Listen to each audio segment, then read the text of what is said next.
నమస్తే శ్రీమాత్రే నమః శ్రీ కృష్ణాయ నమః. నవంబర్ 12, 2025 నాటి అనగా బుధవారం నాటి పంచాంగం ప్రకారము గ్రహస్థితులు ఎలా ఉన్నాయి, ఆ గ్రహాలు ఇచ్చే ప్రభావము, ఫలితాలు, సూచనలు చూద్దాము. ముందుగా ఈరోజు బుధవారం కావడం వల్ల మనకి బుధుడి యొక్క ప్రభావము అన్ని రంగాల్లోనూ గోచరిస్తోంది. అయితే గ్రహస్థితులు చూసినట్టయితే కనుక చంద్రుడు మీనరాశిలో సంచారం చేస్తున్నాడు, సూర్యుడు బుధుడు వృశ్చికంలోను, శుక్రుడు కన్యలోను, కుజుడు మకరంలో ఉచ్చ స్థితిలో సంచారం చేస్తున్నాడు, గురుడు మిథునంలోను, శని భగవానుడు కుంభంలో స్వగ్రహంగా సంచారం చేస్తున్నాడు, రాహు మీనంలోను, కేతు కన్యలో సంచారం చేస్తున్నారు. ఈ సంచార ఫలితాలు దేని మీద ప్రభావం చూపిస్తాయంటే ఒక వ్యక్తి యొక్క ఆలోచనలు, చిత్తశుద్ధి, మానసిక స్థిరత్వము, ధైర్యాన్ని మీద పరీక్షించే రోజు ఈ రోజు అనమాట. అయితే మేష ద్వాదశ రాశుల వారికి ఎలా ఉండబోతోంది అనే అంశంలో ముందుగా మేషరాశి వారికి చూసుకున్నట్టయితే కనుక ఆర్థిక లాభాలు, స్నేహితుల యొక్క సహాయ సహకారము, కొత్త ప్రాజెక్టులు ఆరంభానికి ఈ రోజు చాలా సక్సెస్ఫుల్ గా కనబడుతోంది.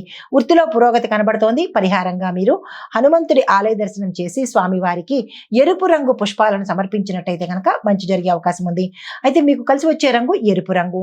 తదుపరి రాశి వృషభ రాశి. ఈ రాశి వారికి సంతోషకరమైన వార్తలు వినడంతో పాటు కుటుంబంలో శుభయోగము, శుభకార్యాలకు సంబంధించినటువంటి ధనము రావడము, దానికి సంబంధించినటువంటి నిర్ణయాలు తీసుకోవడానికి సూచనలు గోచరిస్తున్నాయి. ఆస్తి విషయాలు లాభదాయకంగా ఉండబోతోంది. స్థిరచరాస్తులు కలిసి వస్తాయి. శారీరకంగా ఉత్సాహంగా ఉంటుంది. ఒక శుభవార్త మిమ్మల్ని సంతోషపరుస్తుంది.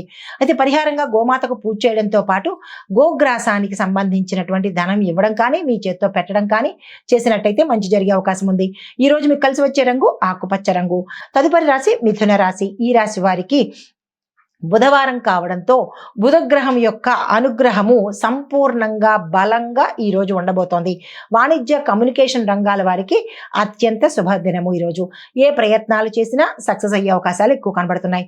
పరిహారంగా విష్ణు స్తోత్రం కానీ లేదా విష్ణు సుదర్శన అష్టకాన్ని కానీ చదువుకున్నట్టయితే మంచి జరిగే అవకాశం ఉంది. మీకు కలిసి వచ్చే రంగు నీలి రంగు. ఈ రంగు వస్త్రాన్ని ధరించి ఏ ప్రయత్నం చేసినా సక్సెస్ అయ్యే అవకాశం ఉంది.